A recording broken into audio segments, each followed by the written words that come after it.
Ya, ahí estoy grabando, pero estoy grabando con otra aplicación de la tablet porque pensé que iba a poder volver a ocupar el computador como antes, pero no, porque tuve mi clase de matemática antes y también tuve un problema con el computador, así que fue como chuta. No sé por qué mi compu no se quiere conectar a Zoom, pero voy a tratar de averiguarlo.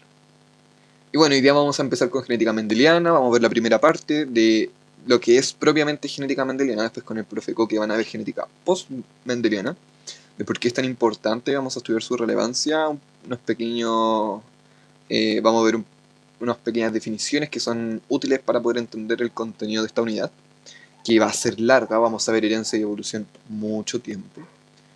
De hecho son como 8 clases. Es que igual es una gran parte de su programa, desde lo que más, es de los contenidos que más les entra aparte de evolución. O sea, aparte de ecología. Entonces vamos a ver genética mendeliana, vamos a ver evolución, teorías evolutivas, flujo génico y todas esas cositas bien entretenidas que se pueden analizar en biotecnología. Así que cabres, estudien biotec, es la mejor carrera de la vida. Y bueno, soy el profe Luis Castillo y vamos a empezar. Un pequeño glosario para entender un poco este contenido que es bien denso. Tenemos que conocer algunos conceptos como genes, que son segmentos específicos en el material genético de nuestro ADN, que controlan diferentes funciones celulares y a través de qué mecanismo es este control celular, a través de la síntesis de polipéptidos, que son los principales actores y protagonistas al momento de ejecutar alguna función. Es decir, un gen es un segmento de ADN, codifica para una proteína y esta proteína, las proteínas tienen funciones múltiples. Entonces, por ejemplo, si yo tengo genes para el color de los ojos, yo voy a estar sintetizando proteínas que generen, que como función tengan la expresión de un color dentro de nuestros globos oculares. Entonces, eso se comporta un poco el mundo genético. Otro concepto, alelo, que es cada una de las formas alternativas o variantes de los genes eh, que se presentan en lugares específicos dentro de los cromosomas, que denominamos locus, ¿de acuerdo? Entonces, por ejemplo, acá tenemos un cromosoma, se lo voy a agrandar un poquito. Ya, acá tenemos un cromosoma. Por ejemplo, este segmento sería un alelo, ¿de acuerdo? Estos serían alelos. Son regiones, son directamente es una forma. ¿Por qué se hizo una forma alternativa del gen? Porque no es gen como tal, porque el gen es directamente el segmento del ADN. O sea, si yo secuencio mi material genético y tiro esto como una cadena, que es el material genético, ¿de acuerdo? Esta doble hebra, y yo corto un pedazo, ese pedazo que codifica para la proteína de interés es el gen. Pero esta es una forma en la que puedo observar el gen, como otra forma, es como que está vestido de otra forma, está disfrazado, podríamos decirlo. Pero sigue siendo gen. Y lo encontramos en estas regiones locus, que es la forma particular de la región en el cromosoma, ¿de acuerdo? Y que tienen, como son una forma alternativa del gen, son codificaciones específicas. Es decir, yo tengo alelos para color de pelo, alelos para altura, alelos para diferentes rasgos que nosotros nos van a definir genéticamente. ¿De acuerdo? Por eso mismo, los genes son muy específicos, los alelos también. Y se ubican de forma homóloga, es decir, en la misma posición, también en los cromosomas homólogos, que vamos a ver qué son los cromosomas homólogos, que tenemos que recordar un poco de lo que vimos en reproducción celular, en las células autosómicas y todos estos conceptos súper necesarios para la genética mendeliana. Uy. Voy a avanzar un poco rápido a la parte de conceptos, ¿ya? Y cuando la termine, les voy a preguntar si hay dudas con algún concepto, así que vayan anotando las dudas. Que es mucho contenido esta clase. Homocigoto. Se considera al que posee dos copias de un gen o de alelos, es decir, que posee tanto rasgos de origen materno como origen paterno, ¿de acuerdo? Entonces, La, el homocigoto principalmente se puede representar como de forma dominante o de forma recesiva. En forma más técnica, ya, el homocigoto hace referencia efectivamente a las copias idénticas del gen. Es decir, que yo tengo alelos que codifican para una misma cuestión. Pero estos alelos pueden tener un comportamiento que va a predominar sobre otro o pueden tener un comportamiento que va a ser eh, dominado por otro. ¿de acuerdo? Que vamos a ver qué es la dominancia y la recesividad, no sé si está bien dicho, pero cuando algo es recesivo, cuando algo es dominante, ¿de acuerdo? Entonces, homocigoto es la condición específica donde tengo dos copias idénticas de un gen, ¿de acuerdo? Que son estos alelos, para un rasgo en cromosomas homólogos. Recordar que los cromosomas, nosotros tenemos un código genético que está compuesto a través de pares de cromosomas, ¿de acuerdo? Estos cromosomas homólogos. Entonces nosotros siempre vamos a pares de cromosomas, uno de origen materno, otro de origen paterno. ¿Cómo se representa la dominancia en este caso? Con letras mayúsculas. Y el alelo sea recesivo con letras minúsculas. Y heterocigoto o híbrido es la condición en la cual se posee un alelo dominante y un alelo recesivo en el mismo cromosoma, ¿de acuerdo? O en cromosomas homólogos. Entonces se representa con una letra mayúscula y una letra minúscula. Otro concepto súper importante, el genotipo, que es la constitución. Constitución, apruebo CC. Es como está constituido nuestro organismo frente a la codificación genética que posee, ¿de acuerdo? Entonces, el genotipo es como el conjunto de genes que a nosotros nos define, ¿de acuerdo? Es particular por cada individuo. Entonces, mi genotipo es diferente al genotipo de otras personas. Claramente puedo tener similitudes en el genotipo de mi familia, porque poseemos rasgos más o menos similares, ¿de acuerdo? Pero que es atingente solamente al material genético. Es decir, es independiente de cómo se expresa el gen. O sea, yo, por ejemplo, puedo expresar el gen de pelo castaño, y mi mamá también tiene, por ejemplo, gen de pelo castaño, pero yo lo expreso más oscuro, mi mamá lo tiene más claro, y ahí nos preguntamos por qué, si tenemos los mismos genes. Es un ejemplo. Y ahí es donde viene la expresión del fenotipo, que es la expresión de los genes que está condicionado por ambiente, alimentación y vida, forma de vida.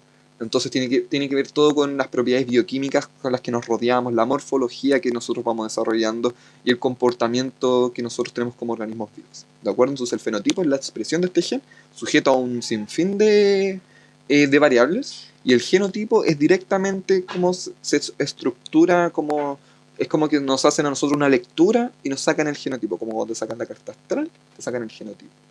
¿Ok? El cromosoma, como ya no sé si lo vi yo con ustedes. No, lo vieron con otros, puede con la profe Magda o con el profe Coque, en reproducción celular, que el cromosoma es esta estructura molecular de ADN condensado, ¿de acuerdo? Que concentra estos genes. Los cromosomas eucariontes son filamentosos, ¿de acuerdo? Que poseen estas estructuras de como de deditos para arriba, deditos para abajo, que como esta X, ¿de acuerdo?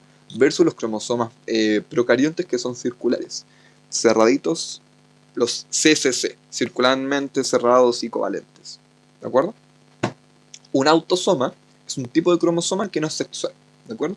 Nosotros tenemos 22 pares cromosomáticos de autosomas y un par sexual, es decir, que ese define el sexo biológico, ¿de acuerdo? Pero que realmente no hay para qué definirse por el sexo biológico, como que en la actualidad ya nosotros tenemos un vasto conocimiento de que hasta el sexo biológico llega a ser un poco una construcción social, porque estamos asociando directamente qué pasa con las personas que tienen diferentes órganos sexuales que nacen, ¿cachai? Entonces, discusiones que nos podemos dar en un momento de break, cuando quiera. Pero bueno, heterocromosomas es el cromosoma sexual, que determina el sexo del individuo. Así que nos quedan poquitos conceptos. Sí. Bueno, cromosomas homólogos son cromosomas del mismo tamaño que van de estos a pares, de acuerdo, de la misma forma, misma disposición de los genes, que constituye esta pareja de cromosomas homólogos donde yo voy a tener el comportamiento de los alelos, ¿de acuerdo? Que van a estar, por ejemplo, si estos son dos cromosomas homólogos, los voy a encerrar con lápiz. Por ejemplo, yo tengo este cromosoma y este cromosoma. Digamos que son homólogos, tienen la misma forma, el mismo tamaño, no específicamente todo igual, pero hay una disposición demasiado similar. Entonces, los alelos que están ubicados en cromosomas homólogos, por ejemplo, este mi alelo, también va a estar en la misma posición o el mismo locus. A eso se refiere con la disposición de los alelos dentro del cromosoma. Entonces, una pregunta, ¿se está escuchando todo lo que estoy diciendo? Porque no me están hablando nada, ni interrumpiendo. O sea, les dije como que al final. Ah, ya. Es que en una dije, en volá no están escuchando nada. Y estoy dando la cacha y fue como, no, me quería morir. Ya, pero qué bueno. Entonces, sí, estoy grabando, pero estoy grabando con otra aplicación. Entonces no les debe salir que estoy grabando. Pero a mí me sale que estoy grabando. Entonces eso me da confianza. Ya, pero eso. Y entonces los cromosomas homólogos efectivamente poseen estos, los alelos que van a corresponder a al mismo rasgo, pero que van a poseer diferente comportamiento. Por ejemplo, este cromosoma puede tener estos alelos que van a ser dominantes y estos van a ser recesivos, ¿de acuerdo? Y van a ser para la misma característica, pero que la expresión va a depender totalmente de cómo se combinan estos genes que lo vamos a ver durante el curso, ¿de acuerdo? Ahora bien, ¿qué es esta cuestión de la dominancia y el recesivo? Un gen dominante, que esta dominancia habla principalmente de los genes, es el que se expresa, ya sea en una forma heterocigota, que puede estar acompañado de un compita recesivo, o como su forma homocigota, que es totalmente dominante. O sea, como que acá hay dominancia completa. Esta cuestión es como yo le voy y me expreso, como que nadie me lo quita. Y acá igual hay una expresión, ¿de acuerdo? Pero que vamos a ver más adelante que tiene implicancias diferentes en las generaciones que vienen. Es decir, es diferente a pesar de que se van a expresar de la misma forma, que podemos ver un fenotipo igual. El genotipo, esta diferencia de genotipo es significativa al momento de ver las generaciones posteriores a la reproducción de estos genes. ¿Ya? Qué entretenido el contenido. Como que me gusta enseñar. Y un gen recesivo es el que solamente se expresa cuando se encuentra en forma homocigota recesiva. O sea, esto es lo bacán de los dominantes, como que tienen más viabilidad de expresión, porque puede estar en una forma heterocigota acompañado de alelo recesivo, pero igual se expresa el dominante porque le gana, o en su forma homocigota, que es completamente dominante. Pero el recesivo no, el recesivo solamente tiene que estar en una forma homocigota para poder expresarse. ¿Qué es una generación filial? Es la generación que se produce a través del cruzamiento y la reproducción de diferentes organismos como producto de estos cruzamientos para un posterior análisis genético, ¿de acuerdo? Entonces la primera generación filial se denomina F1, la segunda F2 y así sucesivamente, ¿de acuerdo? Eh, Cada generación va a ser diferente respecto a los organismos parentales, es decir, los que son quienes comandan esta reproducción y la inician. Ya, eso, con conceptos. ¿Hay alguna duda?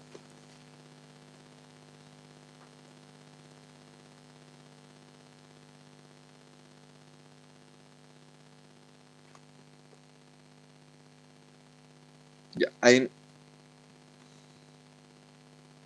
ya, me preguntaron por locus y por alelo. Ya, el locus es el lugar. Es como para yo definir un lugar dentro del cromosoma. Entonces, uno dice, por ejemplo, voy a poner control láser, en este locus, es decir, en este espacio del cromosoma, eso es locus, ¿de acuerdo? Alelo es el gen en el cromosoma, para explicarlo de otra forma. Es decir, yo sé que el gen es como este segmento de material genético que codifica para una proteína específica, pero el alelo va a ser la forma del gen en el cromosoma para esta característica específica que codificaba. Por ejemplo, este gen en el material genético era para color de pelo. Y yo también tengo este alelo que proviene en el fondo de ese gen, que es ese gen, pero que yo lo encuentro en el cromosoma, ¿de acuerdo? Porque recuerden que el cromosoma es toda esta asociación compacta a través de proteínas que ayudan a esta compactación, como son estas. Se me fue. Ya, tengo la cromatina que está asociada a histonas. Esas son las proteínas. Y que forman como esta estructura compacta de cromosoma, ¿de acuerdo? Entonces, el alelo es gen, pero es gen en cromosoma y que va a tener este comportamiento de igualdad de ubicación, es decir, de estar en el mismo locus en los cromosomas homólogos. Entonces, si yo tengo un alelo aquí y un alelo acá, va a estar en la misma posición en su cromosoma homólogo. ¿Quedó más claro? Locus, ubicación. Alelo, el gen, pero en el cromosoma. Una forma alternativa en la que yo puedo presentar un gen. Ya, Javier entendió lo de locus y Jorge tenía la duda de alelo. Sí, ya, excelente. ¿Hay más dudas hasta ahora del glosario?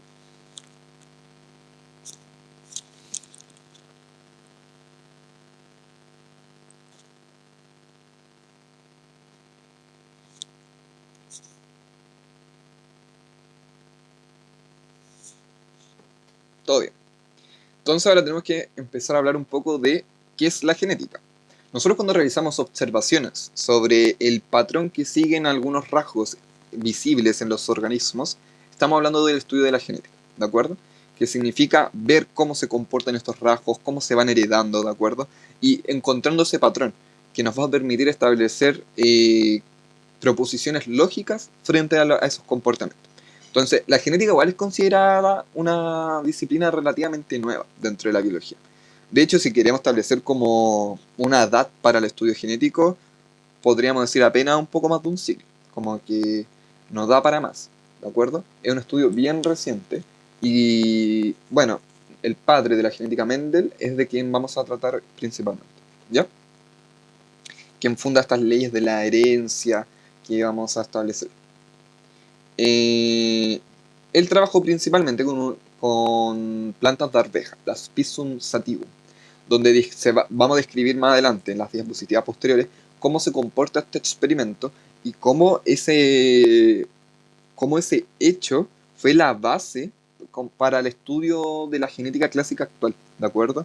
Que en su momento, claramente, como pasa con muchas personas brillantes en su época, no fue valorado por el mundo científico, ¿de acuerdo?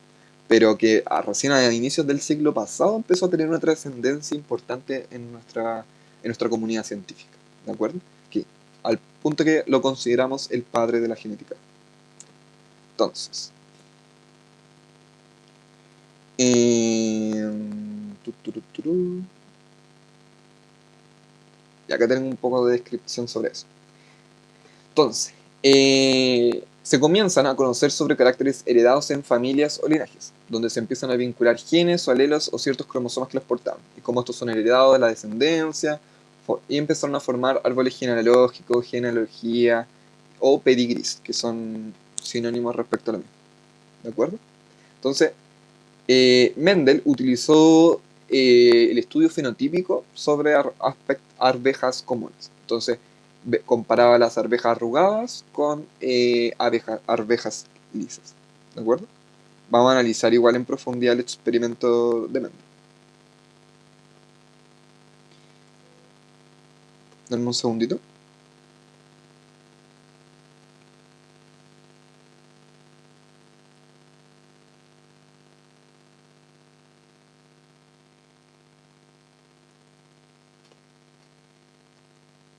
Dame un segundito. Ya. Entonces, para explicar un poco lo previo al hecho experimento, antes de Mendel hubo diferentes científicos, que esto es lo sorprendente, que trataron de generar estas relaciones genéticas frente al comportamiento de diferentes organismos. El problema del análisis científico que generaron diferentes personas previamente es que se fijaban en múltiples características, ¿de acuerdo? Entonces, observaban muchas características al mismo tiempo y no les permitía hacer una relación estable frente al comportamiento de la descendencia. Mendel, ¿qué hizo? Analizó una característica. Entonces se fue directamente a la forma. Comparó las arvejas arrugadas con las arvejas lisas. Eso le permitió establecer directamente patrones que le permitieron generar las bases para el posterior formulamiento de las leyes de Mendel. ¿De acuerdo? Que es lo que vamos a ver en esta clase. Entonces, otro hecho importante en el trabajo de Mendel fue el enfoque cuantitativo que tuvo frente a esto. Es decir, él contó el número de la descendencia de estas arvejas para poder establecer patrones y formular leyes que como tal necesitan como una sustancia matemática. ¿De acuerdo? Entonces, el método mendeliano de análisis genético actualmente aún se utiliza para diversos estudios.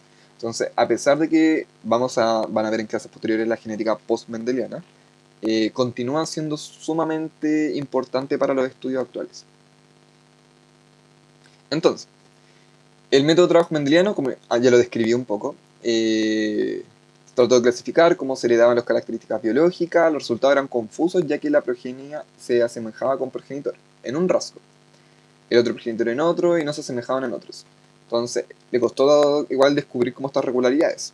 Entonces, ahí es cuando yo les explicaba que prestó la atención de un rasgo a la vez, seleccionó 7 caracteres que se diferencian de forma muy clara y aseguró que fueran de variedad pura. O sea, ahí Mendel utilizó este enfoque cuantitativo, contando el número de progenes de cada clase, eh, con el fin de descubrir si los portadores del rasgo los poseen en la misma proporción. Entonces acá tenemos el experimento de Mendel. Entonces tiene la forma de la semilla, utilizó el color de la semilla, la forma de la vaina, el color de la vaina, el color de la flor, ubicación de la flor, tamaño de la planta. ¿De acuerdo?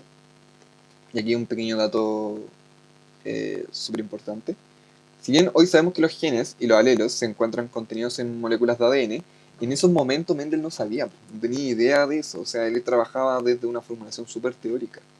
Entonces no sabía de los procesos bioquímicos sobre la replicación, la transcripción, la síntesis proteica que se produce a través de la traducción del ARN mensajero. Entonces, todo el vocabulario que usó fue acuñado en referencia a cuestiones muy experimentales, ¿de acuerdo? Entonces, eso es súper importante. No obstante, a pesar del desconocimiento bioquímico de esos procesos que se vivían en el material genético, los conceptos que acuñó hasta el día de hoy se utilizan, como alelo, rasgo dominante, recesivo, homocigoto, etc. Y hay que trabajar, ahora pasamos directamente a las leyes de Mendel. No sé si hay alguna duda hasta ahora.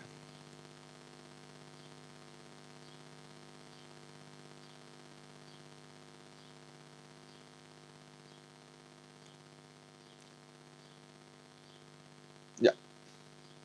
Antes de iniciar con las leyes de Mendel, hay que aclarar algo chiquitito que, por ejemplo, Mendel carecía, efectivamente, como lo que les mencionaba, del conocimiento actual sobre la presencia de los pares de alelo, los organismos o los mecanismos de transmisión de cromosomas que ocurrían durante la reproducción celular. Entonces, muchas de estas leyes que él estableció ahora están basadas en interpretaciones posteriores al trabajo de Mendel, ¿de acuerdo? O sea, fueron efectivamente, fue Mendel quien dio pie como al establecimiento de estas leyes, pero igual el conocimiento posterior permitió mejorarlas, ¿de acuerdo? Entonces, la primera ley, o ley de la segregación o monohibridismo, que nos enuncia que los factores, genes alelos, para cada carácter segregan o se separan en igual proporción, que esta ocurre durante la anafase 1. Ya, pregunta de conocimiento. ¿Qué proceso se está viviendo? Como, ya, si tengo una anafase 1, ¿qué proceso estoy viviendo en la reproducción celular? ¿Cómo se, ¿Cuándo yo tengo una anafase 1?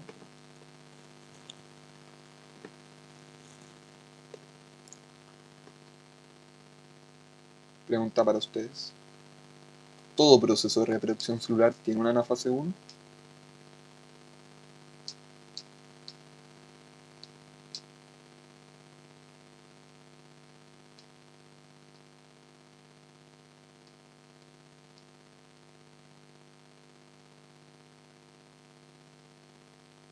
Les voy a dar unos segunditos más para responder, quien sea. Todos los procesos de reproducción celular poseen una anafase 1. Igual vamos a hacer... Ah, dale, dale.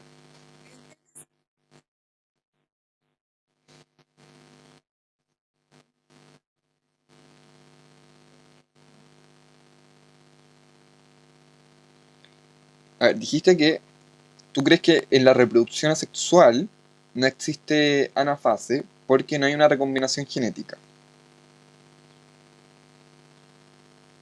¿Eso dijiste? Es que no entendí mucho lo que dijiste. ¿Lo puedes repetir, por favor?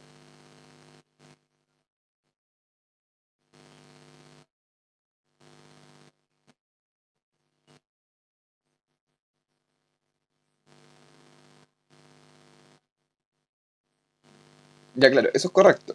Pero mi pregunta es, ¿qué proceso de reproducción, sea sexual o asexual, posee una anafase 1? Hay uno en particular.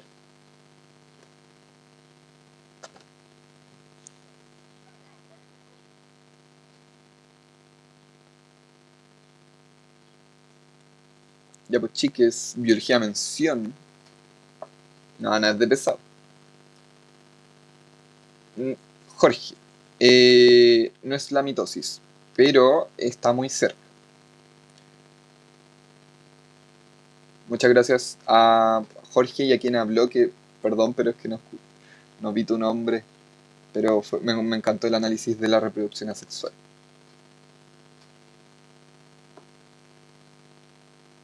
Meiosis. Constance, ¿por qué la meiosis tiene una anafase 1?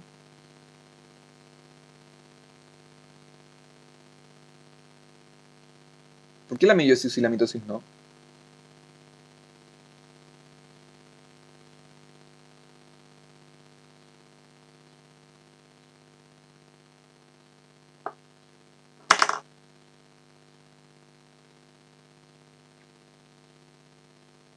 ¿Alguien me podría explicar por qué la meiosis posee una anafase 1?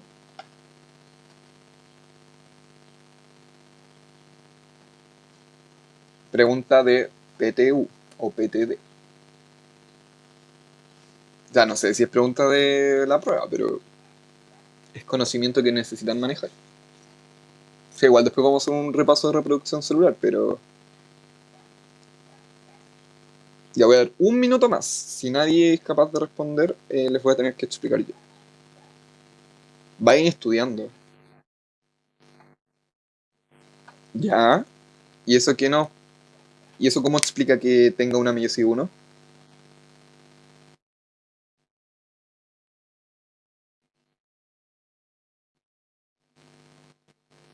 Ya, excelente, Montserrat. Fue una frase que dijiste que es que deben existir dos procesos de reproducción. Así que excelente, Montserrat. Eso es porque hay una anafase 1, porque cuando yo tengo mitosis solamente tengo anafase, no está numerada. Durante la meiosis recuerden que hubo un proceso de doble división celular, donde tengo primero una división de la meiosis 1, donde voy a obtener dos células con igual material genético que la primera, pero que después estas células van a sufrir mitosis, ¿de acuerdo? Pero no va a existir un proceso de replicación celular nuevo. Entonces, a través de esa mitosis voy a dividir el material genético en cantidades haploides, ¿de acuerdo? Ojo con esa información que la deben manejar. Bueno, entonces, volviendo a la primera ley sobre segregación monohibridismo, tiene que ver con que para los alelos que codifican para cada carácter se segregan o se van a separar en iguales proporciones durante la anafase 1 en el momento de la formación de gametos y terminan por lo tanto en diferente descendencia. Habla principalmente en que durante la anafase 1, que era conocimiento que no tenía Mendel, pero que los estudios posteriores pudieron generar, recuerden que yo tengo los cromosomas homólogos en el plano ecuatorial y acá yo no tengo una separación de cromátidas, tengo una separación de cromosomas completos, ¿de acuerdo?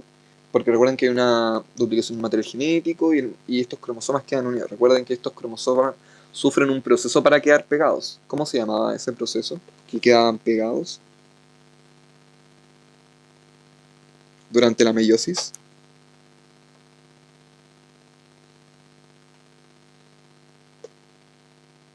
Chiques.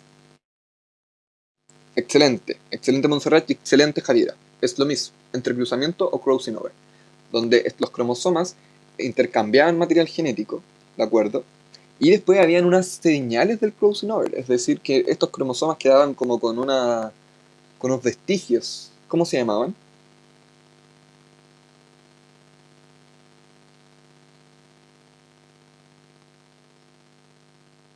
Que me permitían identificar que hubo crossing over.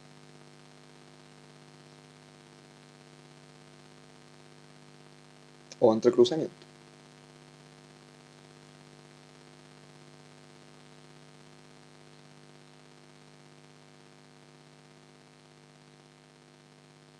Chiques. ¿Cómo se llamaban esas señales de que hubo crossing over? Yo las podía ver en los cromosomas. Eran visibles.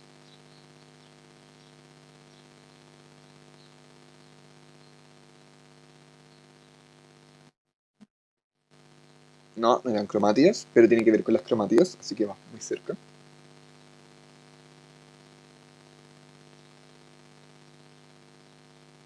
No, no es el centrómero. Tiene que ver con todo, tiene que ver con lo que están hablando, es con la composición del cromosoma. Algo había, imagínense, es como ya, yo me caigo y me hago una herida. Esa herida es la evidencia de que yo me caí. Lo mismo pasaba con los cromosomas. Les quedaba algo, que era la evidencia de que hubo crossing over.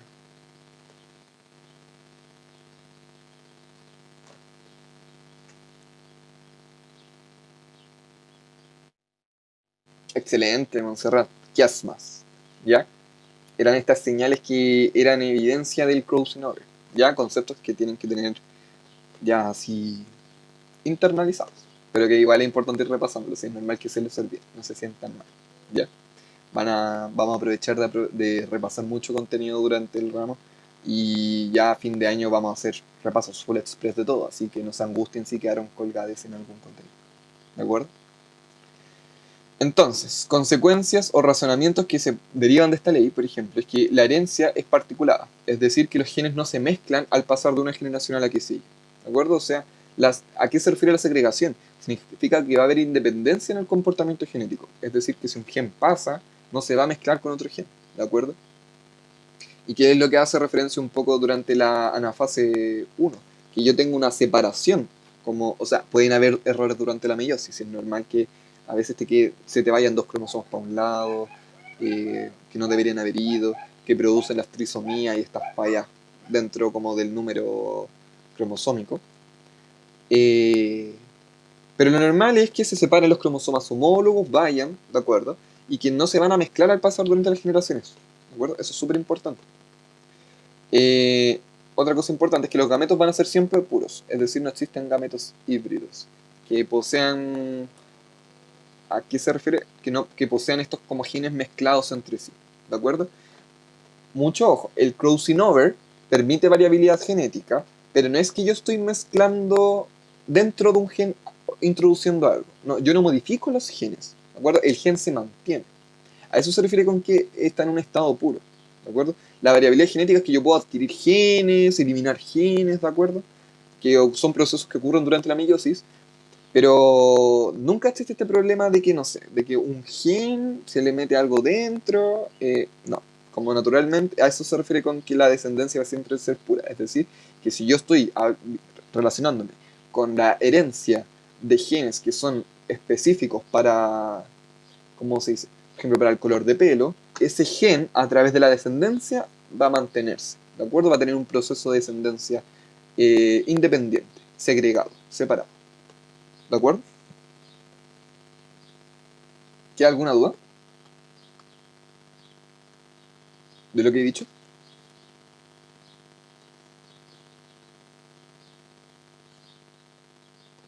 Les doy un minutito para pensar si tienen dudas, si están procesando información.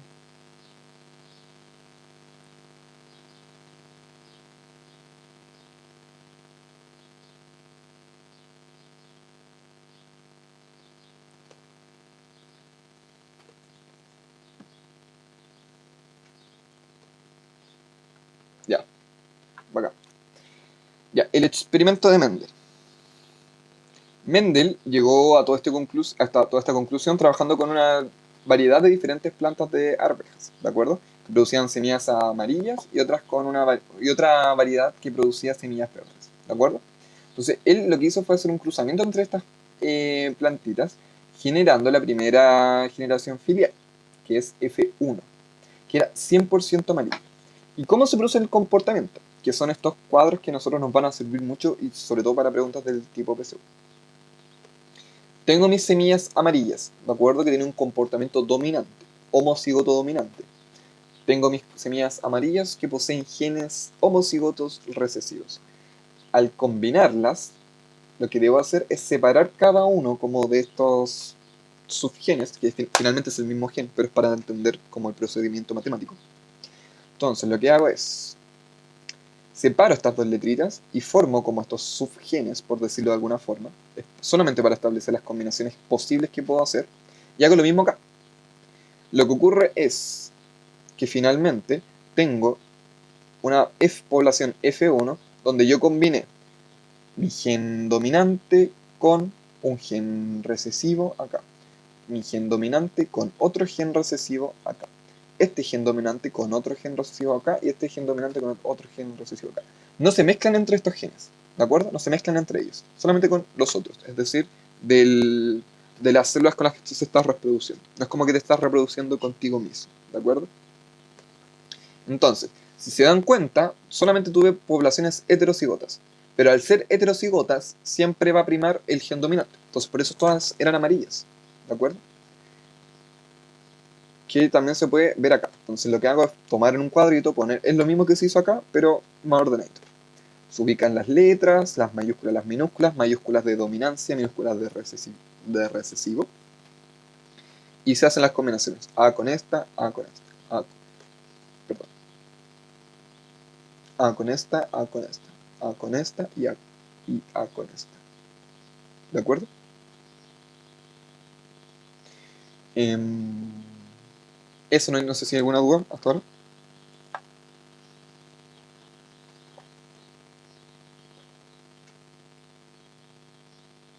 Hola Tamara. Un poquito tarde, ¿eh? Ya no hay dudas. Hemos avanzado mucho, Tamara. Así que te recomiendo que después veas la grabación de la clase.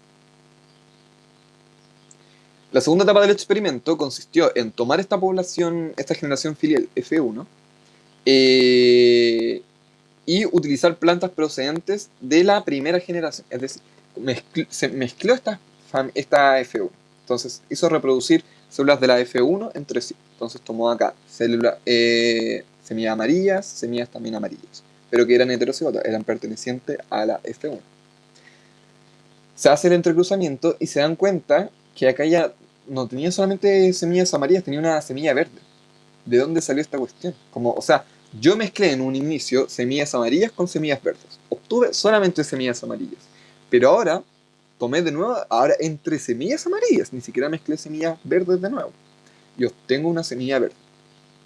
Entonces, acá se da cuenta que al hacer este sondeo matemático, donde ubico cada semilla con sus genes dominante y recesivo, dominante mayúscula,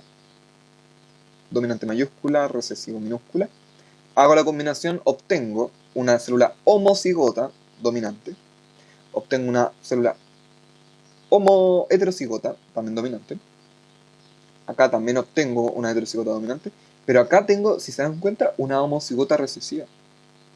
Entonces, esta cuestión es sorprendente y nos permite hacer la relación de genotipo de 1 a 2 a 1. ¿A qué se refiere con la relación de genotipo? Significa que tengo en proporción una homocigota, el una es por la homocigota, voy a rayar. Una homocigota dominante, dos heterocigotas dominantes y una homocigota recesiva. Están en esa proporción, pero genéticamente, en el genotipo. Pero fenotípicamente están en una proporción 3 a 1, es decir, 3 amarillas, que es el fenotipo, recuerden la expresión del genotipo, y una verde. ¿De acuerdo? Esta fue la segunda parte del experimento. Entonces, ¿qué se interpreta a partir del experimento?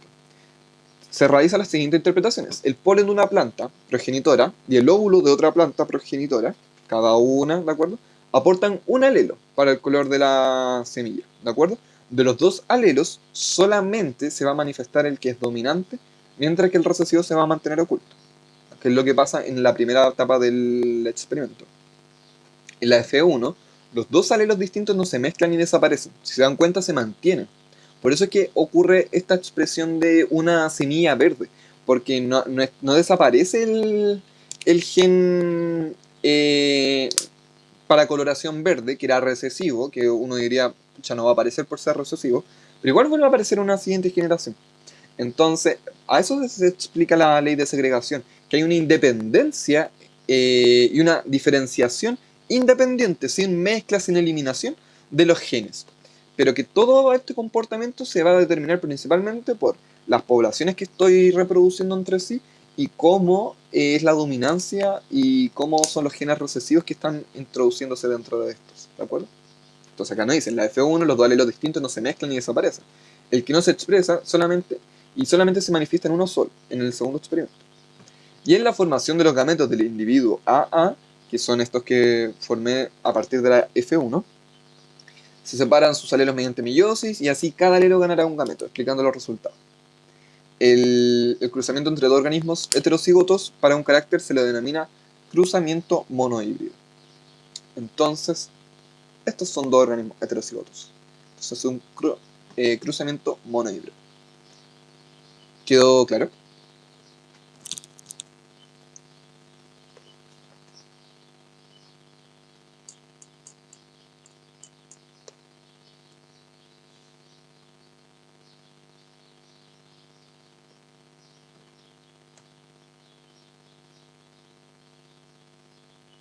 Ya, excelente. Y ahora, ¿cómo puedo averiguar el genotipo a partir solamente del fenotipo? Pregunta para ustedes, ya. ¿Qué creen? ¿Cómo lo podría averiguar? A partir solamente del fenotipo.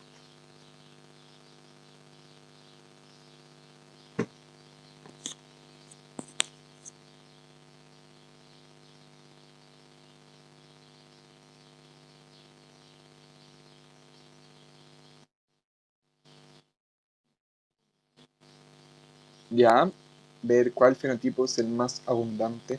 Pero tú, al ver el fenotipo, ¿tú podrías determinar si es heterocigoto o homocigoto dominante? Solo con el fenotipo.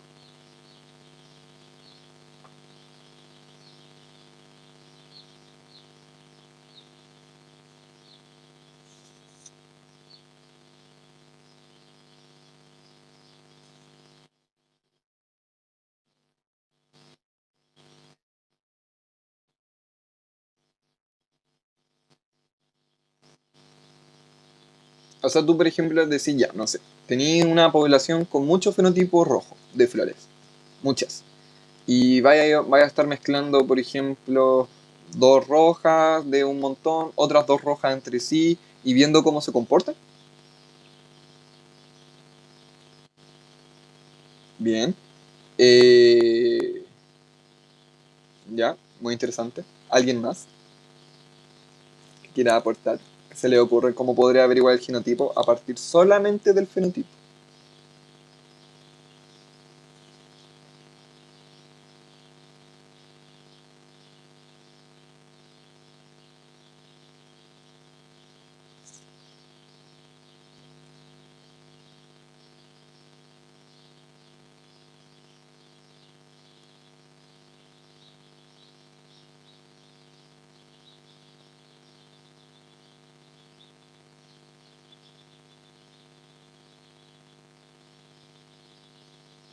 ¿No? Ya. Algo súper importante que se debe considerar es que, ya, efectivamente puede ser una opción eh, muy válida como empezar a hacer prueba y error para averiguar cómo se comportan estas especies. Pero lo principal es que deben entender es que el fenotipo está sujeto a múltiples variables externas.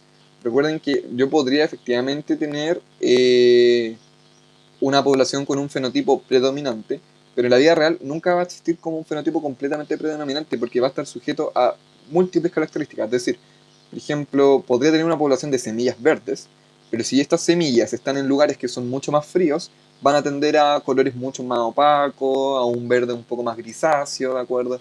Si estas semillas están en ambientes con más calor, van a tener un verde más claro, más lúcido. Entonces, lo que deben entender principalmente que el fenotipo no siempre va a ser un determinante, no me va a permitir clarificar con exactitud la composición del genotipo. Si nos permite establecer es como estas referencias, ¿de acuerdo? Como del comportamiento entre especies. Pero para mí me da mucha más seguridad hacer secuenciaciones. Yo puedo generar un genotipo a través de la secuenciación del material genético, ¿de acuerdo? O sea, yo puedo, el genotipo está como libreta que nos define este libro, como esta carta que dice, bueno, esta persona es Luis Castillo, por ejemplo, y aquí están todos sus genes y sus bases nitrogenadas, es a través del sistema de secuenciación del material genético. Existen diferentes formas de secuenciar el material genético que lo van a poder ver con más interioridad en biotecnología, que son súper interesantes, pero que no utilizan como principal escaño el fenotipo.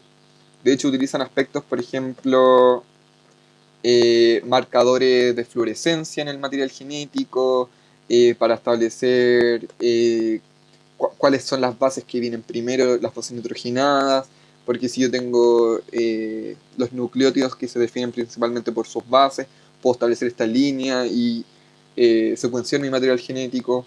Actualmente igual es mucho más accesible que antes. Antes, por ejemplo, el inicio de la secuenciación del material genético podía llegar a costar más de $1.000.000.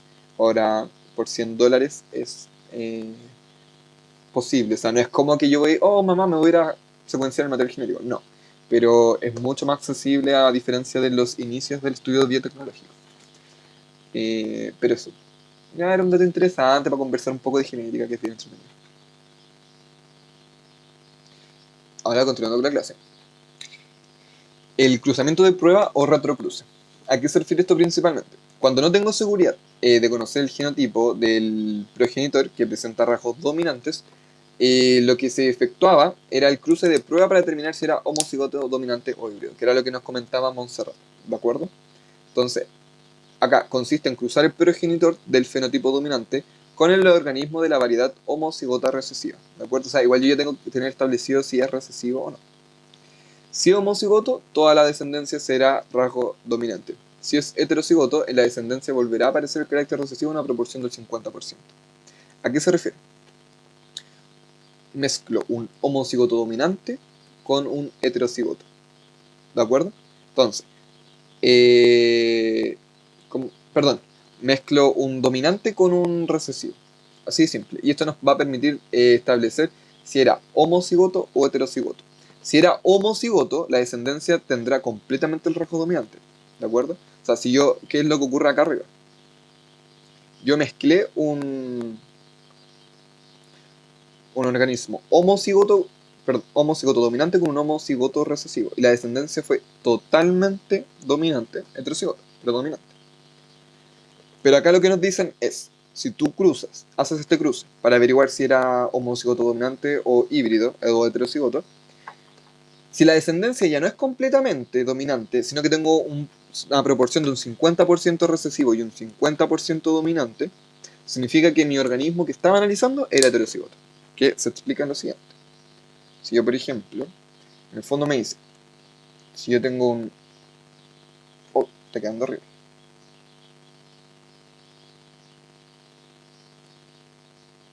Estoy haciendo esta mezcla, por ejemplo. Entonces, según esto, yo debería tener una proporción de un 50% de población con la marca dominante y otro 50% que sea recesivo. Entonces, si yo hago la tablita, me va a quedar algo como A, A, A, A. Entonces, acá me queda A, A, A, A, A y A. Efectivamente, esta población va a tener un 50% de expresión del rasgo dominante y 50% de expresión del rasgo recesivo. Entonces, si ocurre esto, yo digo, ok, entonces el organismo que mezclé es heterocigoto, ¿de acuerdo? Pero si no ocurre eso, y yo tengo completamente una expresión fenotípica del rasgo dominante, mi organismo original era homocigoto. ¿Quedó claro? Igual aquí un ejemplo. A esto se refiere. ¿Quedó claro? Este es el ejemplo de lo que recién expliqué.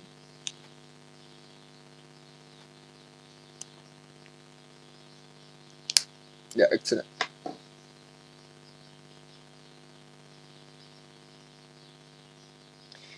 Bueno, y un poco del principio de la segregación dice de que cualquier progenitor, solo una forma alélica es transmitida a la descendencia, a través de los gametos. Entonces acá, por ejemplo, tengo una nueva fase 1 durante la meiosis, ¿de acuerdo? Entonces nos dice, acá tengo un organismo diploide, posee dos alelos ubicados en diferentes cromosomas homólogos, ¿de acuerdo? Entonces un alelo codifica para las semillas amarillas y el otro alelo codifica para las semillas verdes. O sea, codifican para la misma característica, ¿de acuerdo?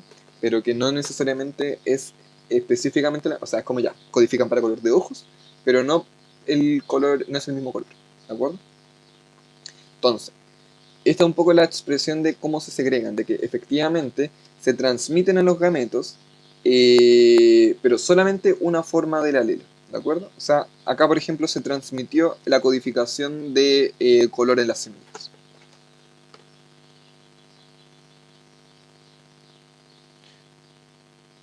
¿Queda claro?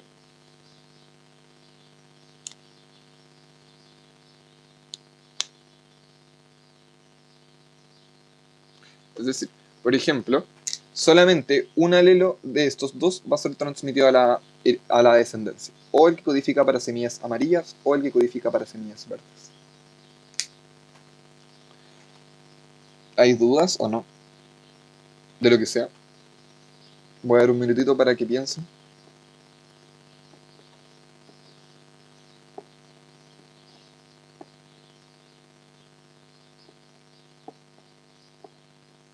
Ya, voy a continuar. Y ahora viene la segunda. Uy, ¿cuánto nos queda? Creo que nos queda poquito. Oh, pues creo que por fin voy a poder terminar una clase. Ojalá terminarla. Que nunca termine las clases. Bueno, y la segunda ley de Mendel, o de la distribución independiente, dihibridismo. Tiene que ver igual un poco con la segregación, pero acá es cuando combino más genes al mismo tiempo. Nos dice, los factores o genes determinantes de los distintos caracteres se separan o segregan, también tiene que ver con una segregación, de manera independiente uno con otros. Es decir, que no se van a combinar, ¿cómo se dice? Entre características. Por ejemplo, se van a segregar de forma independiente el que codifica para color de ojos como el que codifica para color de pelo. O sea, son alelos diferentes, ¿de acuerdo? Como que el alelo es la codificación de color para ojos y el otro es codificación de color para cabello. Y la forma en que se van a reproducir en la descendencia va a ser totalmente segregada independientemente. Entonces acá dice que se combinan al azar durante la formación de gametos. Ya, esta no es tan universal, porque solamente aplica para genes en cromosomas diferentes, que no son homólogos. Pero no necesariamente los que se ubican en el mismo cromosoma, que tienen que ser ligados. Entonces, acá por ejemplo yo tengo una semilla que es amarilla y lisa, y acá tengo otra semilla que es verde y rugosa. El A es para el color, para el color y el B es para la rugosidad o liso. Entonces, por ejemplo, acá las mezclé. Tengo mi F1, que está compuesta solamente de este tipo de semillas, ¿de acuerdo? Que son plantas dihídridas, o sea, dihíbridas, como esta cuestión de dihíbrido, ¿de acuerdo? Son amarillas de aspecto liso, pero que son heterocigotas. Estas son homocigotas,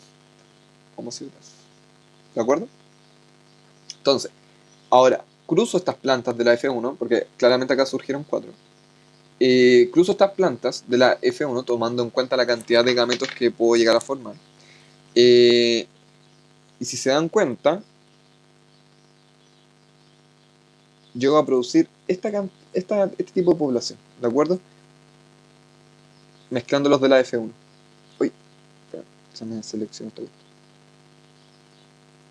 Entonces tengo una proporción 9 es a 3, es a 3, es a 1. Pero ¿cuál es lo importante de esta segunda ley? Que la segregación es completamente, ¿cómo se dice? Independiente, por cada alelo, ¿de acuerdo? Entonces, no tengo una mezcla entre los alelos, es una segregación independiente. Entonces, yo a partir de dos células de la generación F1, llego a generar 16 células, ¿de acuerdo? Son sí, 16 gametos en este caso, donde voy a tener 9 que son amarillos lisos, 3 que son amarillos rugosos, 3 que son verdes lisos y uno que es verde rugoso. Entonces, acá igual existe un método de cálculo donde está mal este 2n, es 2 elevado a n, que nos permite calcular el número de pares de alelos heterocigotos, ¿de acuerdo? Con n, o sea, perdón, el 2 elevado a n es una expresión que nos permite calcular la cantidad de gametos diferentes que puedo llegar a formar, donde n corresponde al número de pares de alelos heterocigotos, ¿de acuerdo? En este caso eran 4. Entonces, como eran 4 de elevado a n, sería 16. Entonces, por eso tengo 16 gametos, ¿de acuerdo?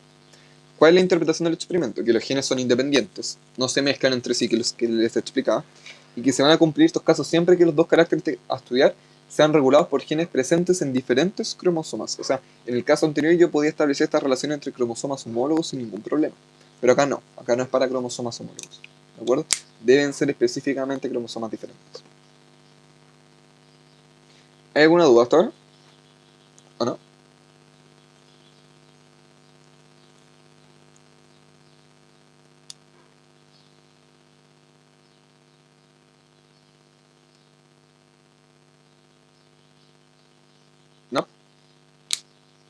Ya, excelente. Cabe destacar que esta fórmula de 2 elevado a n es solamente para calcular la cantidad de gametos que puede formar una célula dihíbrida. Esta es dihíbrida, ¿de acuerdo? Esta dihíbrida se cruza con otra dihíbrida, ¿de acuerdo? Para producir la cantidad de 16 gametos.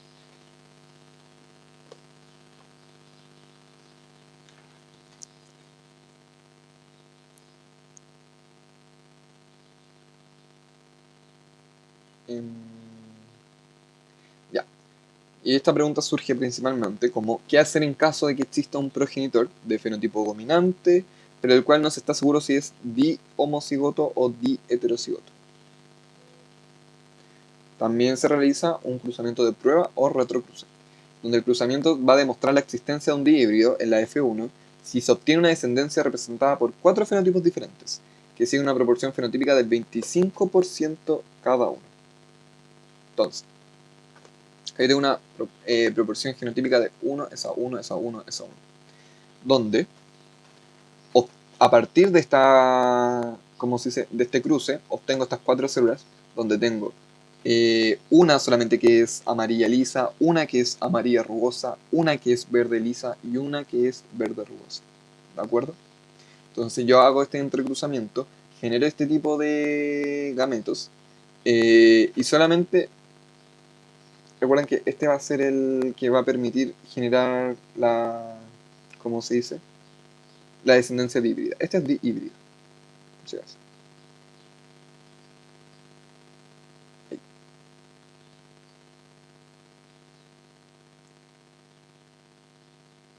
Entonces, como tengo esta proporción de 25% cada uno, significa que existe un dihíbrido. Este es el dihíbrido, existe efectivamente.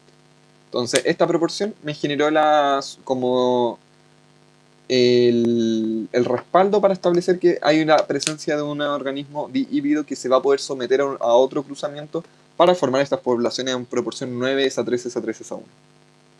¿Queda claro? ¿O no?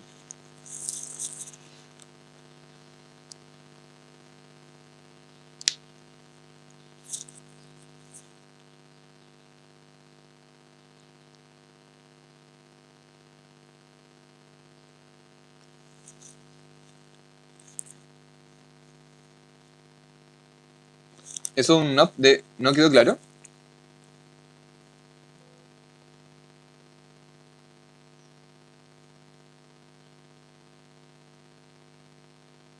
Ah, ya, ya. Ah, pregunté alguna duda. Se me olvida lo que preguntó, Sar. Ya. Em, quiero igual que la próxima clase hagamos algunos ejercicios de esto para que igual es importante ejercitar un poco sobre este contenido, ¿de acuerdo? Así que voy a tratar de traerles ejercicios para que empecemos la clase con eso y después continuemos con el contenido. Ya. ¡Ah! Hay una araña gigante acá al lado. Se las voy a mostrar. Pero está acá. Perdón, pero estoy a punto de morir, así que déjenme salvarme. No, pero no creo que me haga nada. O sea, igual estoy un poquito nervioso. Es que hay algunas arañas que saltan, entonces ojalá no salte. Ya, me voy a correr para acá. Pero le voy a abrir la ventana para ver si quiere salir. Denme un break. Que estoy tratando de que no la quiero matar porque pro vida animal. Solo animal. Eh, entonces quiero que salga bien. Sí, tengo una perrita adoptada. Pero la araña no quiere salir. Sal, por favor. Ya, voy a tratar de hacer la clase desde lejos. Ah, no. Es que como que a las arañas las respeto. De hecho no me gusta matarlas. Porque digo, ¿para qué? Eh, pero igual me dan un poco miedo. Ya. So, voy a seguir con el principio de distribución independiente. estoy haciendo un poco desde lejos, como de donde estaba, porque igual tengo la pera. Entonces, la ley de distribución independiente de Mendel establece que la segregación de un par de factores ocurre de forma independiente, aunque valga la redundancia, de cualquier otro par. Es decir, si yo tengo un par de cromosomas que son homólogos, donde tengo estos alelos que están presentes en el par homólogo, para por ejemplo el color de semilla amarilla, ¿de acuerdo? Y verde en el otro par de cromosoma homólogo, eh, a ver, pero estoy tratando de buscar la forma de explicarlo. Ya, a ver. Tengo un par de cromosomas. Estoy un poquito nervioso por la araña, perdón. Ya está saliendo, creo. Por favor, encuentra la salida. No, ya, filo. Eh, ya, tengo un par de cromosomas homólogos, ¿de acuerdo? Donde tengo alelos para el color de semilla, por ejemplo, amarillo y verde. Y en el otro par de cromosomas homólogos están los alelos para la forma de la semilla, lisa y rugosa, ¿de acuerdo? Entonces, la segregación para el color de la semilla va a ocurrir de forma independiente a la segregación para la forma de la semilla. Entonces, esto ocurre porque cada par de cromosomas homólogos se comportará como una unidad independiente durante la meiosis, que es lo que podemos observar acá. ¿De acuerdo? Espera, estoy viendo la araña. Ay, Dios mío. No creo en Dios, pero Señor Jesucristo, por favor, sálvame. Y ya. Entonces, por ejemplo, acá tengo el caso. La araña compa de que quiso venir a la clase presencial. Entonces acá tengo la distribución independiente. O sea, acá yo, por ejemplo, tengo para el color, tengo para la forma, tengo para el color, para la forma, para el color, para la forma, pero cada uno se comporta de forma independiente, como si fuese un cromosoma solito, ¿de acuerdo? Entonces, ese es el principio de la distribución independiente. A ver, ahí me dieron un tip muy bueno. Véale las patitas, profe. Si tiene rayas, es buena onda. O a ver. Ay, desapareció. Creo que voy a morir. Cuando una araña desaparece, es que te va a atacar en la noche. O está detrás. A ver. Ah, estoy cagado de susto, perdón. Y perdón por si estoy diciendo algunas cosas que son imprudentes, pero estoy con la pera máxima, perdón. Ay, creo que desapareció. Pucha, había como un hoyo en la ventana y creo que se metió ahí. A ver, estoy moviendo la ventana por si aparece. Ya, filo.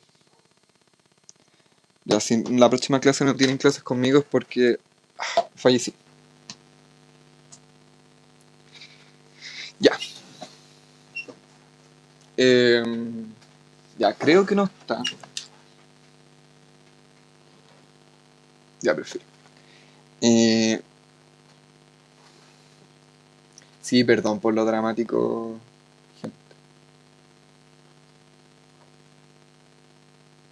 Y lo último que nos queda ver son genes ligados. Son portados por un mismo par o set cromosómico, por lo tanto tienden a migrar en conjunto a un mismo gameto, producto de la meiosis, ¿de acuerdo?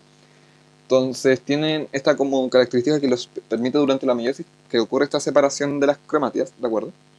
Eh, ¿Cómo se dice? Irse a los mismos núcleos, ¿de acuerdo? Entonces, el proceso que produce una ver hace posible que se rompa el ligamento entre estos dos genes, permitiendo la aparición de nuevas combinaciones. Eh, Déjenme ver si se me va algo más.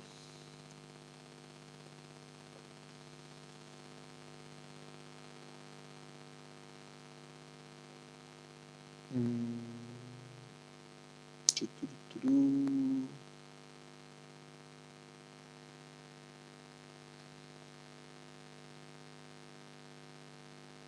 No, Millaray, no digas eso. ¡Ah! ¡Qué terrible! Ya no voy a poder dormir.